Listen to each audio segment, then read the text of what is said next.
Bonjour les leads, j'espère que vous allez bien. Moi ça va par la grâce de Dieu. Alors aujourd'hui on va s'entretenir autour d'une histoire qui est celle de la multiplication du pain et du poisson. Je pense que vous avez déjà tous un peu entendu parler de cette histoire. Si pas, ce n'est pas grave. Je vais vous l'expliquer brièvement juste après l'introduction et ensemble on verra quels enseignements tirer de ce passage.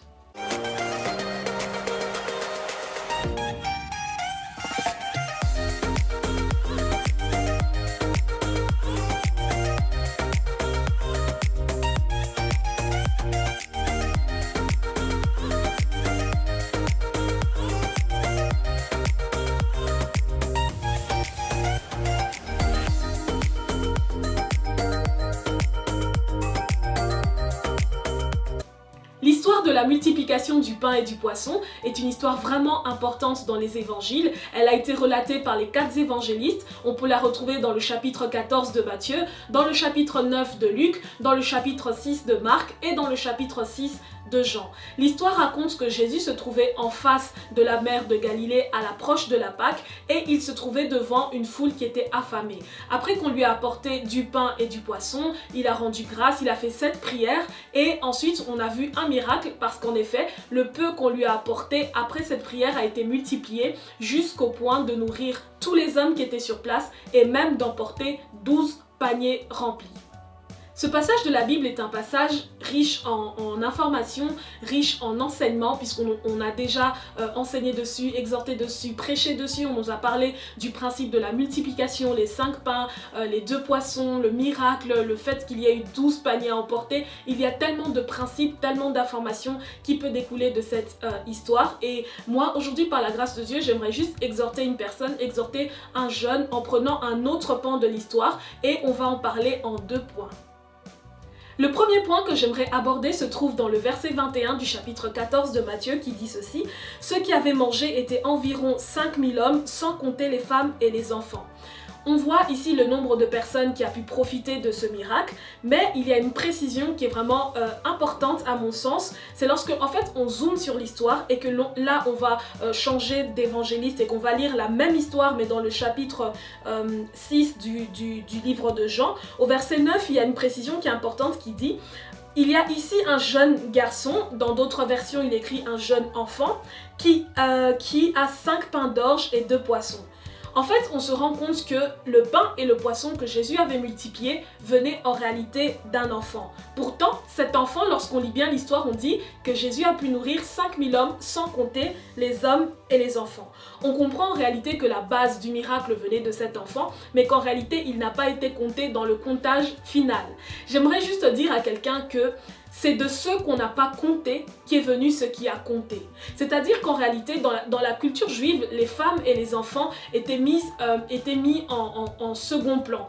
Je pense que c'est Paul qui parle dans le livre de Galates au chapitre 4, verset 1, si je ne me trompe pas. Il dit que lorsque l'héritier est encore enfant, il est semblable à un esclave. Pardon, lorsque l'héritier est encore enfant, il est semblable à un esclave. Et c'est exactement comme ça que la culture juive fonctionnait, c'est-à-dire que tant que l'enfant n'est pas encore passé à l'âge adulte, notamment avec la bar mitzvah qui se faisait à 12 ans pour les filles et à 13 ans pour les garçons, tant que l'enfant n'a pas encore fait cette fête, n'a pas encore fait ce rite de passage à l'âge adulte, il reste un enfant que l'on ne considère pas et sur qui on ne compte pas. Mais cette histoire nous offre une très belle leçon, c'est-à-dire qu'en fait il y avait des adultes, il y avait des âgés, des moins âgés, des femmes, des maris, des épouses, des sacrificateurs, whatever, ils étaient tous là, mais personne n'avait du pain, personne n'avait du poisson. On a dû aller chercher chez cet enfant le pain et le poisson qui était la base du miracle de Christ.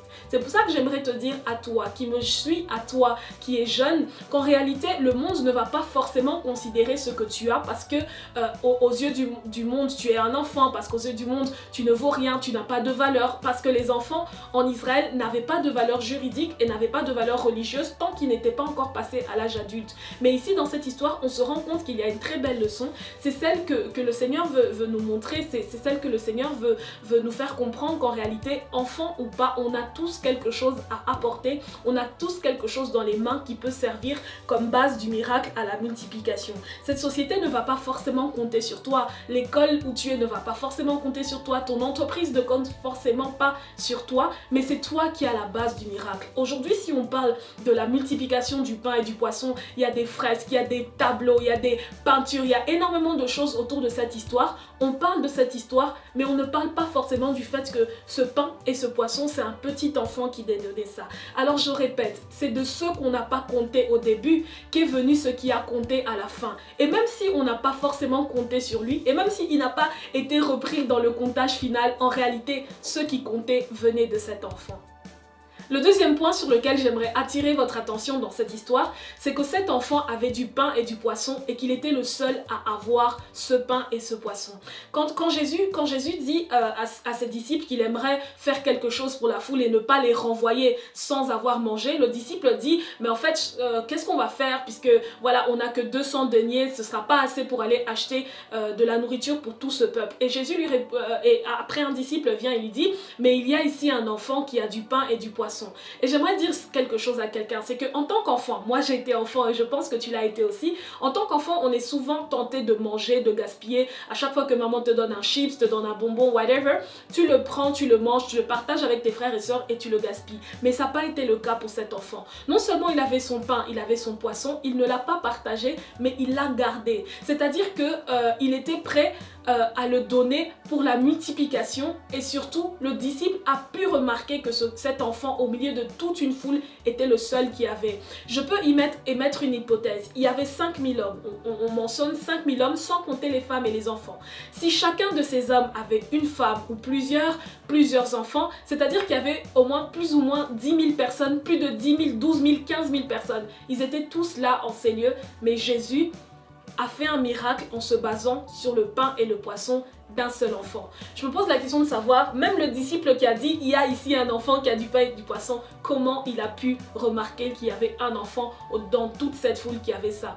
Tout simplement parce que lorsque tu as une particularité, lorsque tu as un pain, un poisson, qui aujourd'hui je peux l'imager par des dons, par des talents, par les choses que tu sais faire, ces choses tu dois les garder, tu ne dois pas les gaspiller parce qu'un enfant est toujours tenté à manger, toujours tenté à faire des bêtises, whatever, mais cet enfant nous envoie une très belle leçon de sagesse en fait. Ce n'est pas parce qu'on a des choses qu'il faut les apprécier à ce moment-là, qu'il faut les gaspiller, les manger à ce moment-là, parce qu'en réalité si c'était dit non tu sais quoi, j'ai juste faim, je vais manger, on n'aurait pas parlé de ce miracle. On aurait peut-être parlé de ce miracle parce que Dieu est souverain et il serait passé par autre chose, mais ce qui est particulier dans ce miracle, c'est que ce pain et ce poisson venaient de cet enfant-là. C'est-à-dire qu'il y a des choses que tu as, que tu ne dois pas gaspiller. Il y a des talents, des dons, des particularités, des capacités que tu as, que tu dois non seulement garder, mais les fructifier pour que le jour où le Seigneur en aura besoin, qu'il passe par toi et ce qu'il t'a donné pour pouvoir multiplier. En fait, cet enfant nous apprend quelque chose de très beau, c'est que avoir quelque chose est un fait, mais travailler pour la multiplication de ces choses en est un autre. C'est-à-dire que vous pouvez être là, vous savez chanter, vous savez parler, vous savez faire énormément de choses. Le Seigneur en aura besoin un jour lorsqu'il aura besoin de faire un miracle dans une nation, dans une entreprise, lorsqu'il aura besoin de quelque chose de matériel sur lequel se baser. Parce que oui, le Seigneur se base toujours sur quelque chose. Il a dit à Moïse, qu'est-ce que tu as dans ta main? Et Moïse lui a dit un bâton. Il a dit, prends ce bâton et frappe avec sur l'eau, frappe avec sur le rocher. Parce que le Seigneur passera toujours sur quelque chose de matériel ou quelque chose d'immatériel que l'on possède pour pouvoir multiplier. Dieu, même s'il peut partir et créer de l'invisible et du nulle part, utilise souvent les moyens que nous avons déjà pour pouvoir multiplier ça. Alors peu importe ce que tu sais faire, peu importe ce que tu as, ne minimise pas ton pain, ne minimise pas ton poisson, ne te dis pas ce n'est que du pain, que du poisson, ce n'est que 2, ce n'est que 5, mais non, c'est déjà assez pour que le Seigneur puisse multiplier à partir de cela. Alors garde ton pain, garde ton poisson, ne le donne pas à tout le monde, ne le gaspille pas, ne cherche pas à pervertir ton don, à pervertir ton talent, parce qu'un jour le Seigneur en aura besoin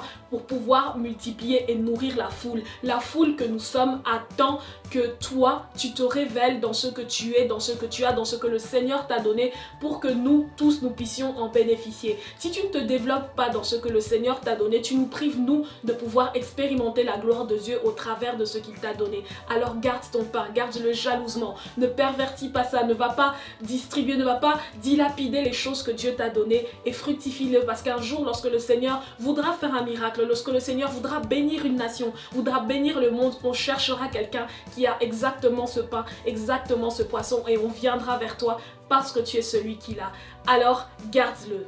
Et pour finir, j'aimerais dire quelque chose, c'est que aujourd'hui on parle certes de l'histoire de la multiplication du pain et du poisson, il y a des fresques, il y a des tableaux, si vous allez à Paris, si vous allez dans des musées, même à Paris, je dis Paris mais vous pouvez aller n'importe où, mais par exemple au musée de Valence, je sais puisque je l'ai vu, à ce musée-là, il y a un grand tableau avec la multiplication du pain et du poisson. Beaucoup de personnes parlent de cette histoire, mais personne ne parle de la source de ce pain, de ce poisson qui était en fait ce petit enfant. Et j'aimerais juste finir par dire à quelqu'un quelque chose, c'est qu'on ne parlera pas forcément de toi, on ne dira pas forcément que ce pain et ce poisson viennent de toi, mais toi tu sauras que ça vient de toi et c'est avec toute humilité que tu dois te comporter en te disant je garde mon cœur parce que malgré le fait que c'est parti de moi et que on ne me cite pas, on ne me reprend pas dans le comptage final, c'est pas grave, en réalité c'est pas grave, tout le monde n'est pas appelé à être connu dans ce monde, tout le monde n'est pas obligé de savoir que si aujourd'hui on voit un tel film c'est parce qu'il y a tel réalisateur derrière. L'anonymat n'est pas un péché, l'anonymat n'est pas un signe que l'on a raté sa vie,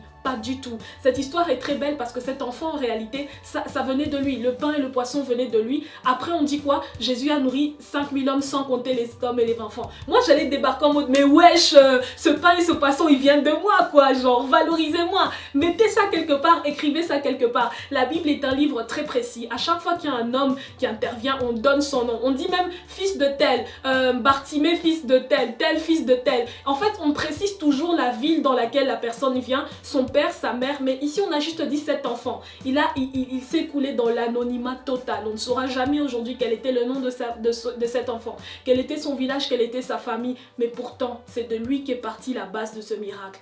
Alors ce n'est pas grave. Que tu sois dans l'anonymat, ce n'est pas grave. L'anonymat n'a jamais tué quelqu'un. Être reconnu aux yeux des hommes, c'est une chose, c'est vrai que ça peut faire plaisir, mais ce n'est pas le but ultime de la vie. Le but ultime, c'est que on meurt en se rassurant que mon nom est écrit dans le livre de vie, que les gens t'acclament, que les gens te follow pas, whatever.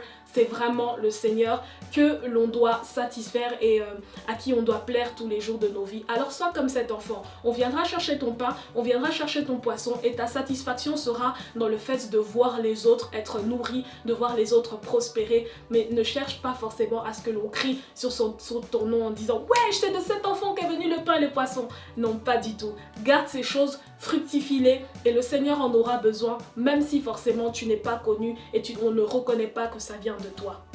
Et donc voilà, j'aimerais juste dire à un jeune qui a suivi cette vidéo, à un jeune qui s'identifie à cet enfant, que ne te méprise pas.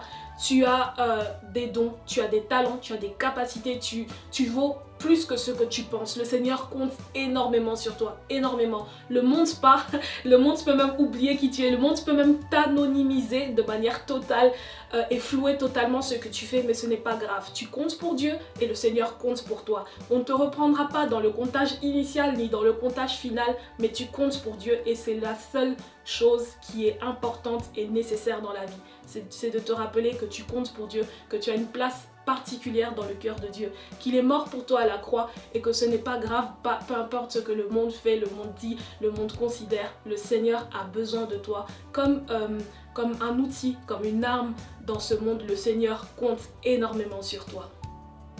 Voilà les amis, c'est tout pour moi pour aujourd'hui. J'espère que vous avez aimé la vidéo. Si oui, et si tu penses que ça peut encourager quelqu'un, si tu veux lui rappeler qu'elle compte pour Dieu, je t'invite à la partager. Je t'invite à partager ça sur tes réseaux sociaux et aussi à me suivre sur mon compte Instagram, sur mon compte Facebook. N'hésitez pas, surtout qu'il y a des jeux concours organisés chaque dimanche. Et d'ailleurs, pour le jeu concours d'aujourd'hui, la gagnante est Noéla Kassongo, qui donc a gagné un des livres de la précédente vidéo que j'ai faite. Si vous n'avez pas encore regardé la vidéo, ça s'affiche ici, cliquez dessus, allez regarder la vidéo. Félicitations Noéla Kassongo, si tu te reconnais, n'hésite pas de venir me parler sur Instagram et on verra ensemble comment te faire parvenir le cadeau.